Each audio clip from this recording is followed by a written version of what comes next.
Selamat pagi bagi kita semuanya. Selamat pagi. Shalom. Shalom. Menjua-jua. Menjua-jua.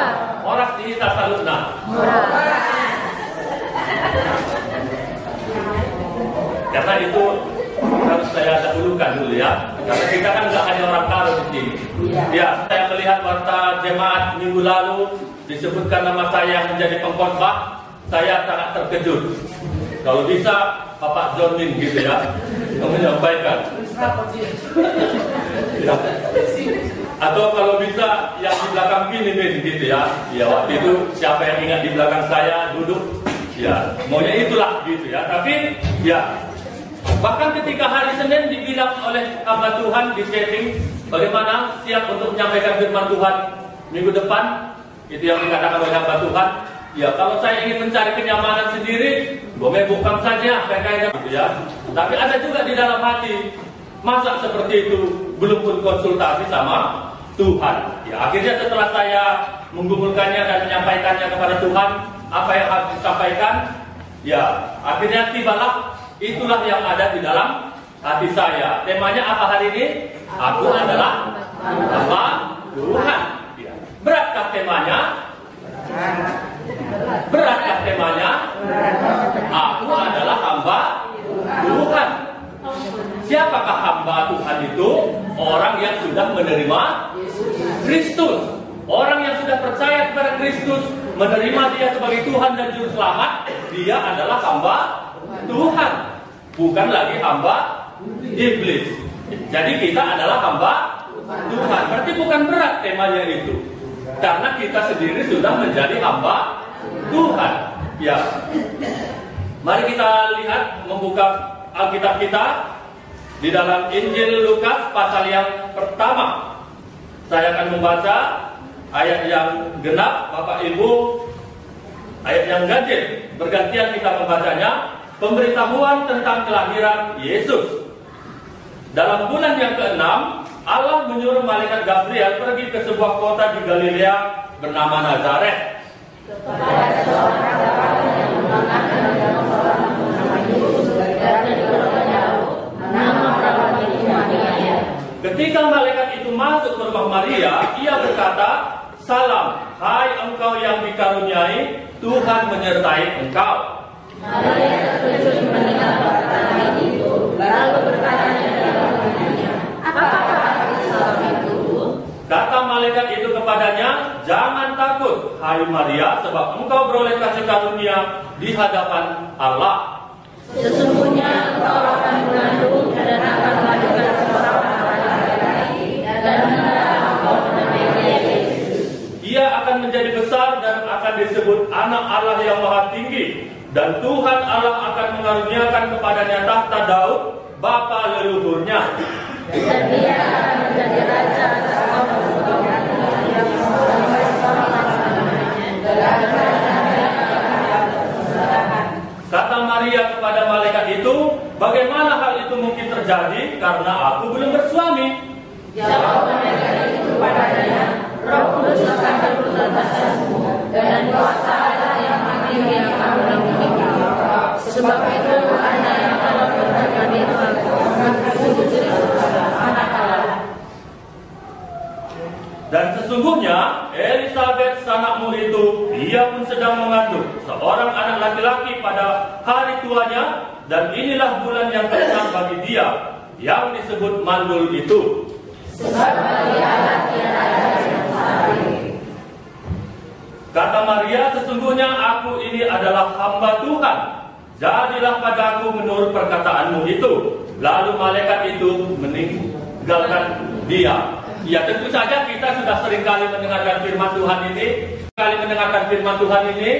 yang sudah baru saja kita baca, apalagi dalam perayaan-perayaan Natal, dan kita mengucapkan syukur kepada Tuhan yang telah mengizinkan kita untuk mengadakan KKR Natal di beberapa kampung-kampung, dusun-dusun yang boleh kita adakan Natal di sana. Dan ini adalah momen yang tepat sekali untuk memberitakan Injil ke kampung-kampung, yaitu lewat momen Natal. Dan seperti yang juga pernah dibilang hamba Tuhan, ya dalam Paskah ke depan Ya, rencananya kita doakan supaya itu juga bisa kita lakukan kembali, mengadakan pemberitaan Injil ke kampung-kampung. Ya, ini adalah firman Tuhan. Ya, mari kita lihat firman Tuhan yang ayat pertama mengatakan apa?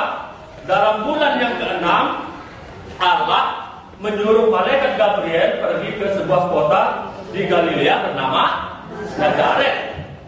Ya, saya tidak perlu ya memakai mic karena memang saya kurang menikmati menyampaikan firman Tuhan kalau memakai mic. Tapi kedengaran ya suara saya begitu gila.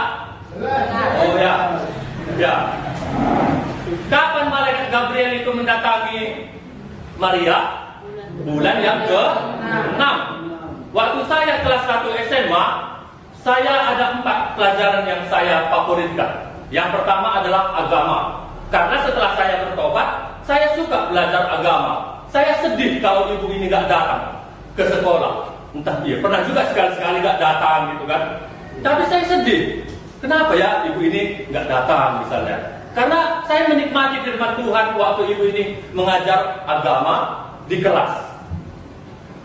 Yang kedua, saya suka belajar bahasa Inggris. Karena memang kelas 4 SD saya sudah les bahasa Inggris di dalam ukur. Jadi menyenangkan sekali belajar bahasa Inggris. Yang ketiga, saya suka belajar biologi. Yang keempat, saya suka belajar sejarah. Itu maka waktu di Namo Biring, waktu saya mengatakan hal ini kepada ibu tanya apa yang pelajaran favorit itu? Yang keempat ini saya bilang, oh mantap kali, semuanya berhubungan katanya. Bahasa Inggris tentang agama, bahasa Inggris tentang bahasa, agama tentang manusia dan Allah, biologi tentang kehidupan, sejarah mengenai bukti-bukti bahwasanya apa yang dahulu itu memang benar-benar terjadi. Dan ketika saya kelas 1 SMA belajar sejarah, ada itu kami belajar mengenai Kaisar Agustus. Kaisar Agustus waktu itu raja-raja di Roma.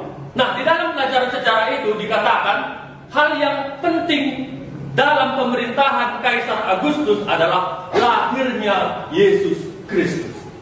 Yesus Kristus itu dibuat huruf tebal, hitam semua. Sementara tulisan yang lainnya nggak malah hitam, huruf tebal gitu ya.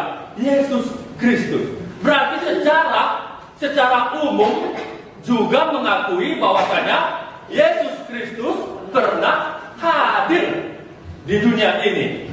Bukan hanya diakui dari satu pihak di dalam Alkitab, tidak. Tapi secara umum juga mengakui bahwa Yesus Kristus pernah hadir di dunia ini. Hanya saja dia lahirnya di Timur Tengah sana, di bangsa Yahudi. Ya, kalau kita lihat kan di pasal yang kedua itu, pada waktu itu Kaisar Agustus mengeluarkan suatu perintah, ya. Di situ ada lagi nama Agustus. Baik, mari kita melihat ayat yang ke 28. Ketika malaikat itu masuk ke rumah Maria, ia berkata, "Salam, hai engkau yang dikaruniai, Tuhan menyertai engkau." Maria terkejut mendengar perkataan itu, lalu bertanya di dalam hatinya, apakah arti salam itu? Ayat 30 sama-sama kita membacanya. 1, 2, 3 ya. Kata malaikat itu kepadanya, sebab engkau beroleh karunia dengan harapan Allah. Ya, malaikat Tuhan yaitu Gabriel takut. Jangan takut. Kenapa? Engkau beroleh kasih karunia di hadapan Allah. Di dalam Alkitab, saya pernah membaca sebuah buku rohani, dikatakan bahwasanya ada 365 kali ditulis jangan takut di dalam Alkitab. Saya belum pernah menyelidikinya, tapi itu yang pernah saya baca. Berarti setiap hari harusnya kita jangan takut, karena dalam 1 tahun 365 hari. Tetapi itu tidak bisa kita hindari, karena kita adalah manusia yang terdiri dari darah dan daging. Ada kalanya perasaan sedih, ada kalanya perasaan senang, kecewa, cemburu, iri, bahkan ada rasa takut. Mungkin saja pada waktu itu Maria sedang takut karena dia melihat sosok seorang malaikat yang tiba-tiba berdiri di depannya. Tetapi malaikat Gabriel meyakinkan dia, jangan takut. Apakah kamu sekarang ini takut? Ini sekarang pertanyaan, ini kepada kita sekarang. Jangan takut. Apakah kamu sekarang ini takut? Apa yang membuat kamu takut? Yang muda-mudi mungkin tak belum menikah ya. Yang udah berumur belum menikah, apakah itu juga membuat takut?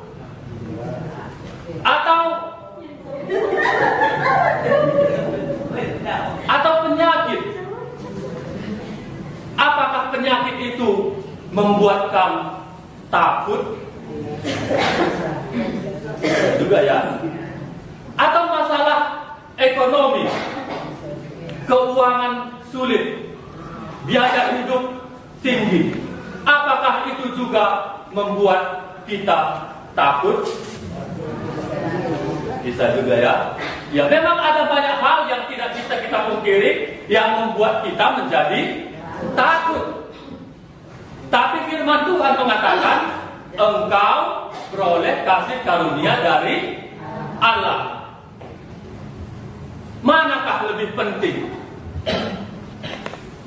Tidak menikah atau beroleh kasih karunia Allah?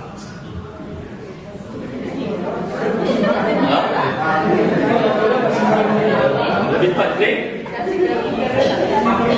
Tapi ada orang yang sudah bertobat pun, ya, ada orang yang sudah bertobat pun mereka seperti Esau, menggantikan hak kesulungan hanya demi makanan kacang.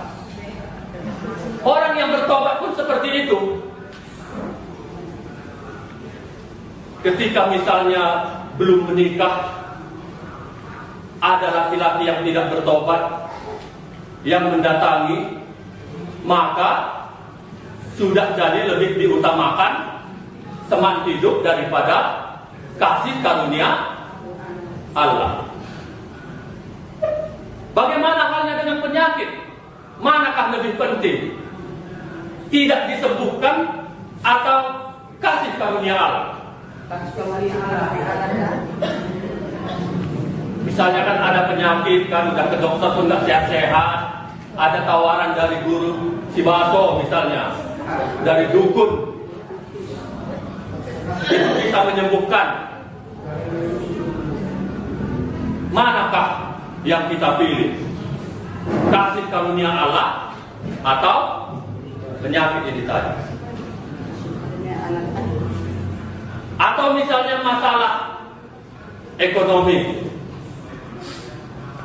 kesulitan, keuangan, ada misalnya tawaran boleh dapat pekerjaan yang ini tapi harus bayar sekian.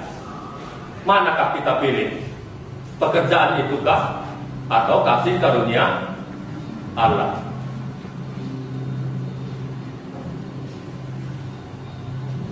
Apakah kita takut? Tuhan mengatakan jangan takut. Memang Bapak Ibu ada kalanya kita takut ya. Saya pun pernah juga mengalami takut. Saya pun takutnya berdiri di sini. Ya.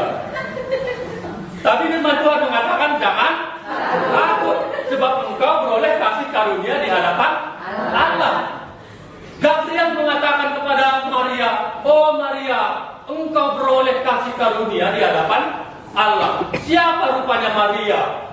Dari sekian banyak orang yang tinggal di Nazaret, dia mendapatkan kasih karunia di hadapan Allah. Siapa rupanya kita? Siapa rupanya kita? Sehingga kita memperoleh kasih karunia Allah. Kita tinggal dari kampung yang tidak terpandang, di kecamatan masing-masing kita, di kecamatan Kuala, di Kabupaten Langkat, dari turang-turang kita, dari senina-senina kita, dari keluarga-keluarga kita, keluarga besar, kita memperoleh kasih karunia Allah. Siapa rupanya kita? Adakah istimewanya kita di hadapan Allah?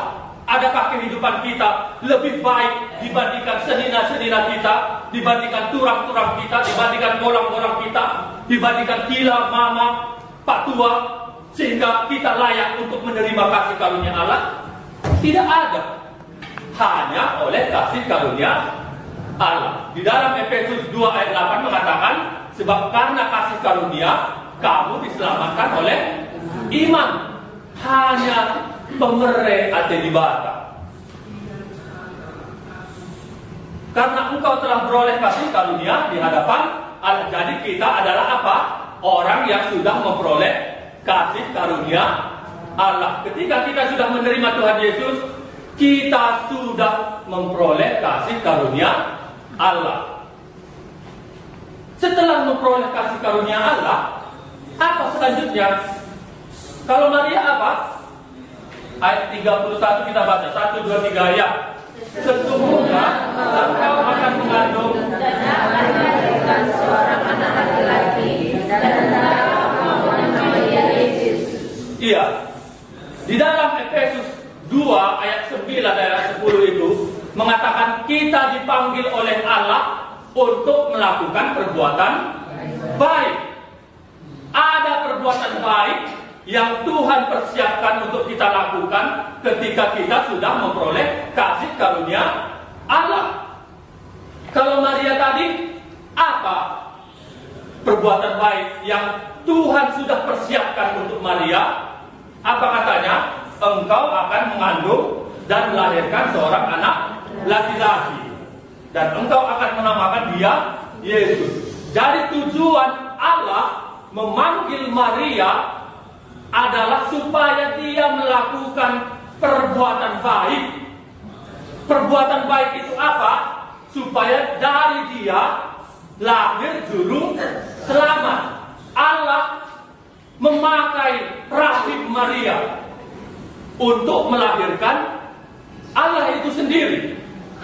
Karena Allah mau menjadi manusia, harus mengikuti proses dari dunia. Nggak mungkin simsalabim langsung Allah datang ke dunia ini menjadi manusia. Nggak seperti itu, tapi dia mengikuti aturan dunia ini, yaitu melalui proses kelahiran. Itu adalah perbuatan baik yang dipersiapkan oleh Allah untuk Maria. Andina kita, sudahkah kita tahu apa perbuatan baik yang dipersiapkan Allah sehingga Allah memanggil kita? Sudahkah kita tahu? Tentu saja tidak. Pasti ada maksud tertentu Tuhan memanggil kita. Yang pastinya tujuan utama adalah supaya kita memberitakan Injil kepada orang lain. Itu adalah tujuan utama yang mana Tuhan inginkan Dia memanggil kita supaya kita memberitakan Injil. Tapi ada lagi perbuatan baik yang Tuhan sudah persiapkan. Yang menjadi pertanyaan, udahkah kita tahu apa perbuatan baik itu? Udahkah kita melihatnya? Kalau Maria tadi, dia akan melahirkan juru selamat. Di dalam kehidupan bergereja misalnya ya, nggak semua kita duduk berdiri di atas mimbar ini. Ada yang menjadi pemain musik, ada yang menjadi proyektor, ada yang menjadi MC, ada yang backing vokal. Ya, itu adalah bagian-bagian contoh daripada perbuatan baik. Sudahkah kita menemukan perbuatan baik itu yang Tuhan persiapkan? Mari kita lihat lagi ayat yang ke-34. 1, 2, 3 ayat. Kata Maria kepada malaikat itu, bagaimana hal itu mungkin terjadi? Karena aku belum suami. Sebetulnya Maria, dia tidak menolak. Dia tidak menolak perbuatan baik yang sudah dipersiapkan Allah kepadanya. Dia nggak menolak. Hanya saja dia bertanya, bagaimana hal itu mungkin terjadi? Aku belum bersuami. Ketika seseorang berhadapan dengan Tuhan, maka dari pihak manusia akan selalu bertanya. Karena Allah itu melampaui segala akal. Itu yang dikatakan di dalam Filipi 4 ayat 7 ya. Damai sejahtera Allah yang melampaui segala akal. Pribadi yang melampaui segala akal berhadapan dengan kita manusia yang terbatas, pasti kita akan bertanya-tanya kepada Tuhan. Maria itu juga seperti itu. Ketika Tuhan mengatakan engkau akan mengandung, bagaimana mungkin? Aku masih seperti ini, belum bersuami.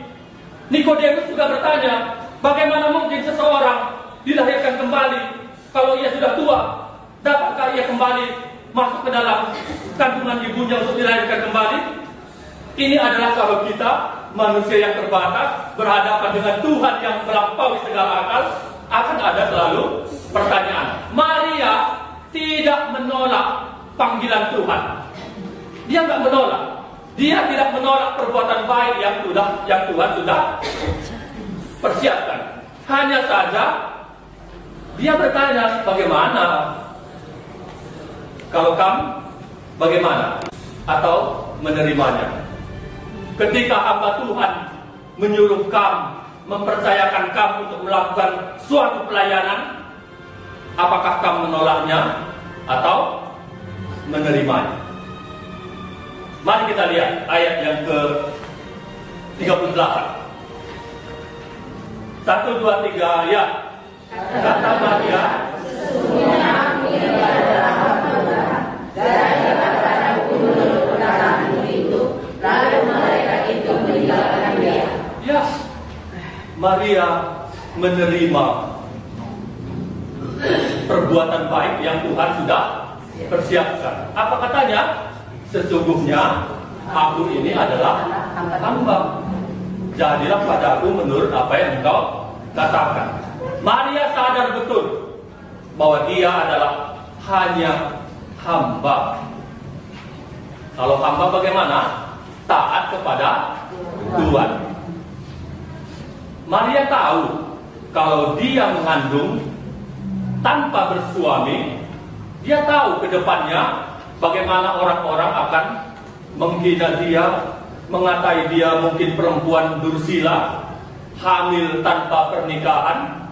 Maria sudah tahu melihat ke depan akan ada beban salib yang harus dipikul, yang harus dia tanggung sebagai hamba. Kita juga ketika kita percaya kepada Tuhan, ada salib yang harus kita pikul. Ada salib yang harus kita pikul. Kalau kita sudah percaya kepada Kristus, enggak nyaman terus menerima hidup berjalan dalam iman ini, enggak. Kalau seorang murid, ya beban salibnya apa? Ya belajarlah yang benar. Jangan mengopek ketika ujian. Itu adalah salah satu beban. Nah, itu adalah salib yang harus dipikul supaya menjadi contoh. Ya, untuk orang yang masih muda, jangan menikah dengan orang yang tidak mengenal Tuhan. Itu adalah salib yang harus dipikul. Untuk yang sudah menikah, kasihilah istri, hormatilah suami. Itu adalah salah satu contoh memikul salib. Dalam hal pengobatan juga misalnya, itu adalah salah satu contoh memikul salib. Maria tahu bahwasanya salib itu harus dia pikul. Apa katanya? Sesungguhnya aku ini adalah hamba Tuhan. Maria ini saya lihat dia orangnya kalem. Dia gak banyak bicara, Maria ini. Dia selalu menyimpan dalam hatinya. Apa kata ketika gembala-gembala itu mendatangi Maria di kandang domba, oh kami melihat malaikat seperti ini. Apa kata Maria di kitab itu? Maria menyimpannya perkara itu di dalam hati.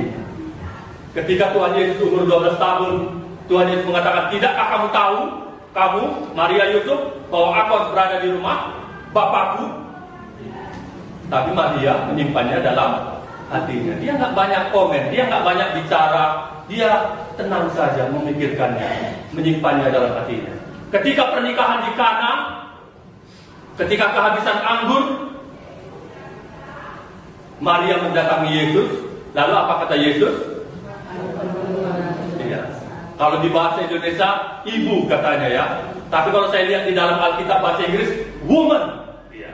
Woman itu wanita, perempuan. Apakah yang kau kehendaki? Waktuku belum tiba. Andina kami anak itu, oh di belum, di nama Bandung. Bukan ya kamu, oh di lagi, di nama kamu si papa, si kap perbapak. Bukan ya kamu. Sakit ya. Tapi Maria, dia menerima semua itu. Karena Simeon sudah mengatakan apa? Sesungguhnya pedang akan menusuk jiwamu. Ketika dia menatang Kristus itu, pedang itu akan menusuk jiwamu. Bukankah itu juga adalah pedang-pedang yang menusuk jiwa Maria dengan perkataan-perkataan Kristus itu? Bukankah firman Tuhan juga seperti pedang bermata dua yang menusuk hati dan jiwa kita seperti yang dikatakan dalam kitab Ibrani? Di dalam Lukas pasal yang 8 ada itu. Tuhan Yesus lagi berkhotbah cerita firman Tuhan. Lalu orang-orang berkata apa? Ibu dan saudara-saudaramu berada di luar dan mereka ingin menjumpai engkau. Lalu apa kata Tuhan Yesus? Ibu dan saudaraku adalah mereka yang mendengarkan firman Allah dan yang melakukannya. Ada bagian dari anak-anak juga ya? Ya pasti sakit ya. Tapi Maria menerima itu. Karena itu adalah salib yang harus dia pikul. Ketika Kristus di atas kayu salib, dia mengatakan kepada Maria, wanita, inilah anakmu. Maksudnya siapa? Yohanes.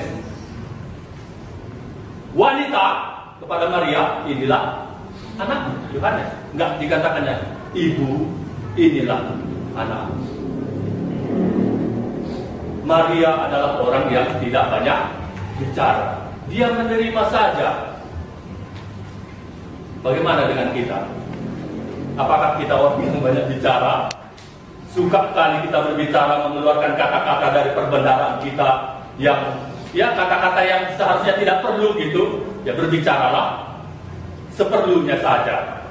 Jangan terus-menerus berbicara. Orang lain belum selesai berbicara, kita udah berbicara lagi. Kita maunya kita saja yang didengar. Karena kita juga harus belajar menjadi pendengar yang baik. Maria adalah pendengar yang baik. Sekalipun perkataan-perkataan Kristus itu menyakiti hatinya, tapi dia pendengar yang baik dan menyimpannya di dalam hati. Ya, kalau kita melihat di sini tadi, temanya adalah aku adalah hamba Tuhan. Maria menerima perbuatan baik yang sudah dipersiapkan oleh Tuhan. Maria menerima panggilan Tuhan. Tapi di dalam Alkitab ada juga contoh orang yang susah menerima perbuatan baik yang Tuhan persiapkan. Mari kita lihat di dalam Keluaran. Coba kita lihat beberapa contoh. Kita akan melihat ya. Keluaran pasal yang keempat.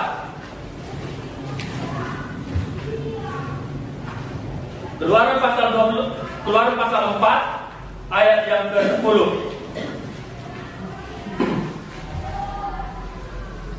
Sudah dapat? Kita baca ya, 1, 2, 3 ayat. Lalu kata Musa kepada Tuhan, ah Tuhan, aku ini tidak pandai bicara. Dahulu pun tidak, dan sejak Engkau berfirman kepada hamba-Mu pun tidak. Sebab aku berat mulut dan berat lidah. Tetapi Tuhan berfirman kepadanya, siapakah yang membuat lidah manusia? Siapakah yang membuat orang bisu atau tuli? Membuat orang melihat atau buta? Bukankah aku, yakni Tuhan? Oleh sebab itu, pergilah. Aku akan menyertai lidahmu dan mengajar engkau apa yang harus kau katakan. Ya, kalau kita melihat perbandingan antara Musa dengan Maria, ini berbeda sekali. Ketika Tuhan memanggil Maria untuk melahirkan Kristus, Maria menerimanya dengan segenap hati. Kalau Musa bagaimana? Ketika Tuhan memanggil Musa untuk menjadi pemimpin membebaskan orang Israel, apa kata Musa? Ah Tuhan, Aku ini tidak pandai bicara. Dahulu pun tidak, dan sejak engkau berfirman kepada hamba-Mu pun tidak. Sebab aku ini berat mulut dan berat lidah. Tetapi Tuhan berfirman kepadanya, siapakah yang membuat lidah manusia? Siapakah yang membuat orang bisu atau tuli? Jangan seakulah, aku masih kurang berani, ya. Mungkin kita juga seperti itu. Kalau misalnya kita dipilih dari MC, jangan akulah, aku masih terlalu muda misalnya. Aku udah nande-nande, aku pernah suruhlah yang muda-muda ini. Pasti selalu ada alasan kita. Saya juga ketika dipilih, dipercayakan Tuhan ke sini, banyak pertimbangan-pertimbangan saya. Tuhan, jangan saya lah. Masih banyak yang lebih rohani di antara gereja. Banyak yang lebih pintar berbicara daripada saya. Saya masih muda. Dan saya bilang kepada Tuhan, Tuhan, Engkau kan tahu dari dulu sampai sekarang saya gagal.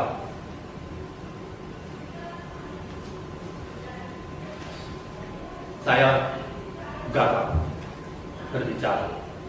Dari dulu sampai sekarang Engkau tahu Tuhan, saya gagal. Saya gagal berbicara. Saya sulit kalau ada kata yang berakhiran huruf tah, pah, kah, as. Sulit saya mengatakannya. Bahkan kalau saya mau berdoa menyebut Tuhan, untuk menghindari kata Tuhan, saya panggil Bapa di surga.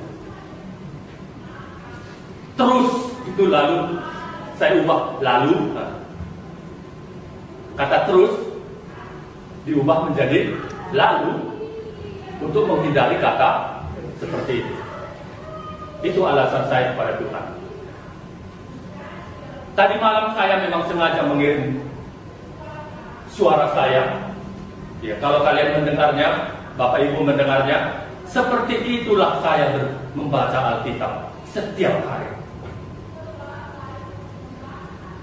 Seperti itu saya membaca Alkitab setiap hari. Berdoa pun saya seperti itu. Bagi yang mendengar pesan suara yang saya kirim tadi, ya, kalau belum dengar nanti dengarlah. Kalau sekarang, iya. Bahkan saya mau baca Alkitab, mau saat teduh, saya nggak bisa. Saya kesulitan saya membacanya. Saya telepon seseorang, temanilah aku ya baca Alkitab. Belum saat teduh aku ini, mau ku baca tapi nggak bisa. Temanilah aku, bilang. Lalu saya telepon kawan itu, disitulah saya bisa baca Alkitab. Saya pernah juga mau berdoa, nggak jadi saya berdoa. Gitu terus. Cuman akhirnya saya lelah. Tuhan bagian dan latih kok belas kenati lah banci. Saya menyerah. Tapi akhirnya saya bilang, lebih baik saya gagal berdoa daripada saya tidak berdoa sama sekali. Saya gagal Tuhan. Bagaimana ini? Tapi apa kata Tuhan? Ayat 12. Oleh sebab itu, pergilah. Aku akan menyertai lidahmu dan mengajar engkau apa yang harus kau katakan. Hamba Tuhan sudah 2 kali menyuruh saya untuk menyampaikan firman Tuhan dalam acara kematian. Satu di Kutabulu, satu waktu di tempat Dama, waktu meninggal bapaknya. Tiba-tiba pagi-pagi saya bergumul, apa yang harus saya sampaikan Tuhan? Bahkan ketika berkhotbah ini pun, apa yang harus saya sampaikan?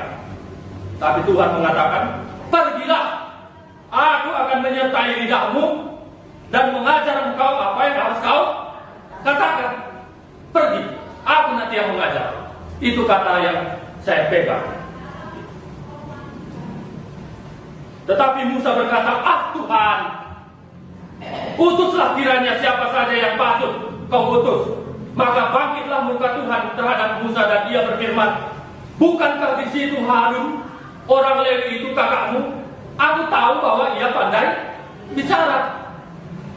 Musa tidak pandai berbicara. Harun pandai berbicara. Tapi Tuhan tidak memilih Harun. Kalau Tuhan memilih Harun, biasa. Karena dia pandai berbicara. Tuhan memilih, kadangkala umumnya Tuhan memilih orang yang punya kelemahan, supaya lewat kelemahan itu kuasa Tuhan bekerja. 2 Korintus 12 ayat 9. Sebab dalam kelemahanlah kuasaku menjadi sempurna. Kita pasti juga punya kelemahan. Bawalah kelemahan itu kepada Tuhan, supaya Tuhan bekerja. Itu maka kalau menjadi hamba Tuhan ini nggak ada, tidak.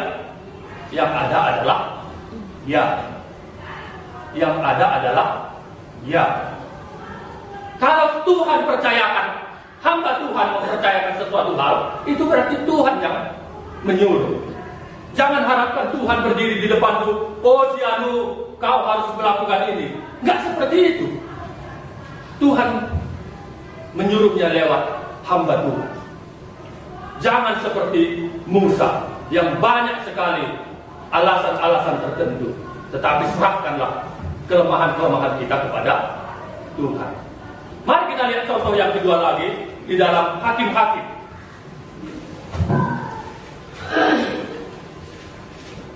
Hakim-Hakim pasal yang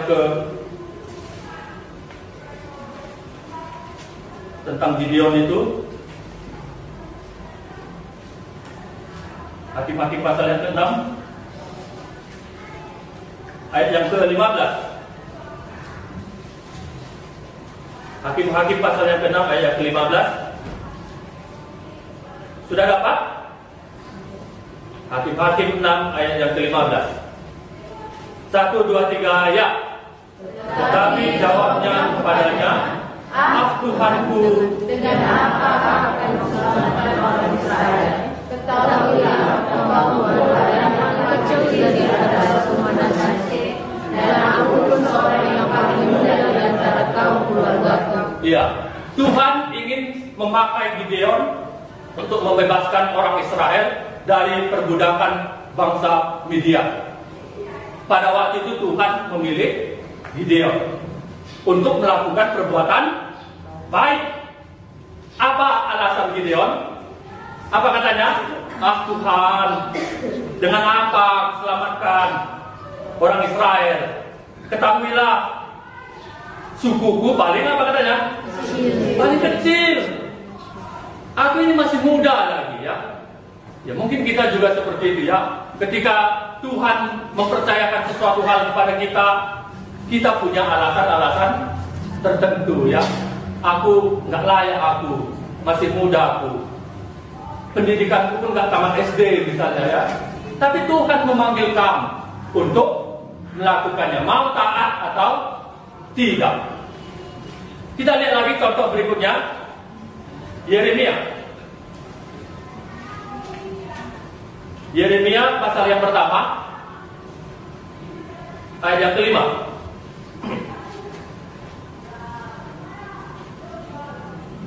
Sudah dapat? Mari kita baca ya. 1, 2, 3 ya. Sebelum aku membentuk engkau dalam rahim ibumu, aku telah mengenal engkau. Ayo sama-sama baca. Dan sebelum engkau keluar dari kandungan, aku telah menguduskan engkau. Aku telah menetapkan engkau menjadi nabi bagi bangsa-bangsa. Ayat 6.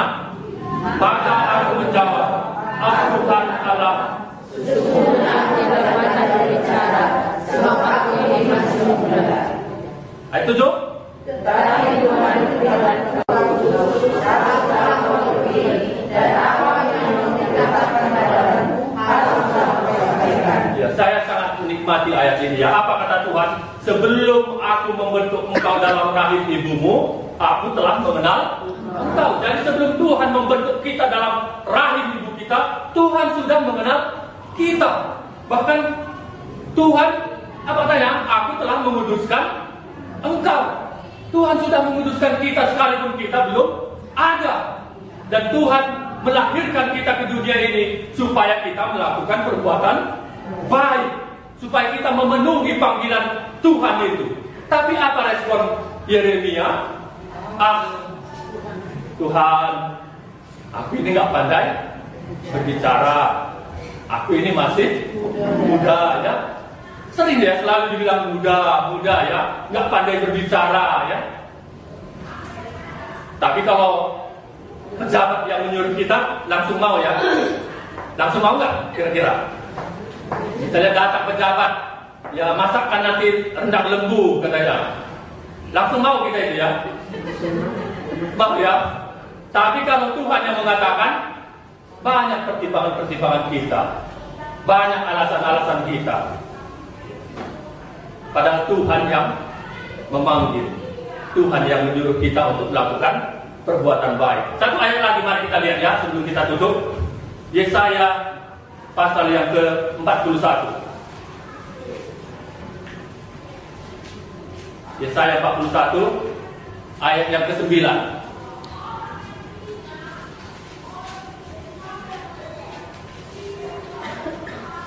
Yesaya 41 ayat yang ke-9.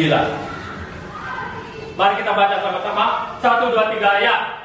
Engkau yang telah memanggil dari ujung-ujung bumi dan yang telah memanggil dari penjuru-penjurunya, aku berkata kepadamu, engkau hambaku, aku telah memilih engkau dan tidak perlu engkau.